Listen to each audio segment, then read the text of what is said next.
ನಮಸ್ತೆ. ಶ್ರೀ ಪರಂಜ್ಯೋತಿ ಕಲ್ಕಿಯವರ ಪವಾಡ. ನಾನು ಕೆನಡಾದ ತಿರುವದಾನಿ. ಶ್ರೀ ಪರಂಜ್ಯೋತಿ ಭಗವತಿ ಭಗವಾನರ ಅನುಗ್ರಹವನ್ನು ನನಗೆ ಇಷ್ಟವಾದ ಹಲವಾರು ಕ್ಷೇತ್ರಗಳಲ್ಲಿ ಅನುಭವಿಸಿದ್ದೇನೆ. ಅಂತಹ ಒಂದು ಅನುಭವವನ್ನು ಇಲ್ಲಿ ಹಂಚಿಕೊಳ್ಳುತ್ತಿದ್ದೇನೆ. 2022ರಲ್ಲಿ ನಾವು ಸುದರ್ಶನ ಹೋಮದಲ್ಲಿ ಪಾಲ್ಗೊಳ್ಳಲು ಭಾರತಕ್ಕೆ ಬಂದೆವು. ಸುಮಾರು 2 ತಿಂಗಳು ನಾವು ನೇಮಂನಲ್ಲಿ ತಂಗಿದ್ದೆವು. ದೇವಸ್ಥಾನದಲ್ಲಿ ಸೇವೆ ಮಾಡಿದೆವು. ನಮ್ಮ ವಾಸ್ತವ್ಯದ ಸಮಯದಲ್ಲಿ ನಾವು ಜನವರಿ 2023ರಲ್ಲಿ ಶ್ರೀ ಅಮ್ಮ ಭಗವಾನರ ದರ್ಶನವನ್ನು ಕೂಡ ಪಡೆದೆವು.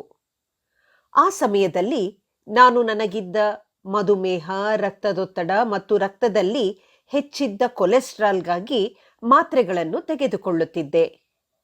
2 ತಿಂಗಳ ನಂತರ ನಾನು ಫೆಬ್ರವರಿಯಲ್ಲಿ ಕೆನಡಾಕ್ಕೆ ಹಿಂದಿರುಗಿದಾಗ ನನ್ನ ಆರೋಗ್ಯದಲ್ಲಿ ಉತ್ತಮ ಸುಧಾರಣೆ ಕಂಡುಬಂದಿತ್ತು. ವೈದ್ಯರು ನನ್ನ ರಕ್ತದೊತ್ತಡ, ಕೊಲೆಸ್ಟ್ರಾಲ್ ಮತ್ತು ಮಧುಮೇಹದ ಅಂಶಗಳು ಸಾಮಾನ್ಯವಾಗಿರುವುದನ್ನು ಖಚಿತಪಡಿಸಿಕೊಂಡು ಮಾತ್ರೆಗಳನ್ನು ನಿಲ್ಲಿಸಿದರು. ನಾನು ಈಗ ಹೆಚ್ಚು ಆರೋಗ್ಯವಂತಳಾಗಿ ಶಕ್ತಿಯಿಂದ ಕೂಡಿದ್ದೇನೆ ಮತ್ತು ಸಂತೋಷವಾಗಿದ್ದೇನೆ.